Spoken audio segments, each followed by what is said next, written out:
L'élimination des violences faites aux femmes, c'est un combat. C'est notre combat aux Nations Unies pour que cet objectif rassemble tous les États. Quelles que soient les cultures, quelles que soient les sociétés, rien ne justifie la violence faite aux femmes. Et surtout pas l'amour. Le crime passionnel n'existe pas.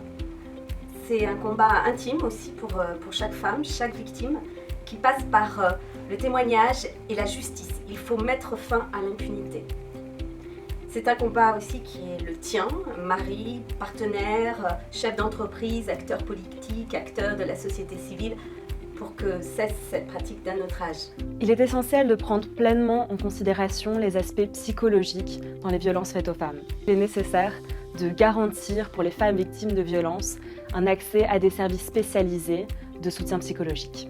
Pour ce faire, il est indispensable pour les filles et les femmes d'avoir un accès à une éducation sexuelle complète. Dans le monde des filles, les petites filles et les femmes handicapées sont 10 fois plus victimes de violences sexuelles que l'ensemble des filles et des femmes. C'est une des raisons pour lesquelles, à mon avis, elles devraient encore plus faire l'objet d'attention, de protection. On devrait faciliter leur accès à l'éducation sexuelle pour les aider à se protéger elles-mêmes.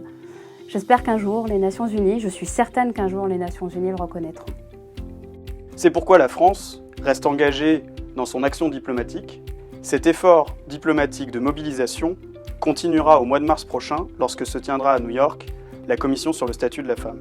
Très concrètement, la France a également soutenu et continue de soutenir la nouvelle initiative portée par les Nations Unies et l'Union européenne, l'initiative Spotlight, qui permet de mobiliser des fonds pour mener des actions concrètes pour lutter contre les violences faites aux femmes. Le 25 novembre, mobilisons-nous contre les violences faites aux femmes. C'est la journée internationale d'élimination des violences faites aux femmes. Cette année, comme l'année prochaine et comme les années suivantes, nous resterons mobilisés.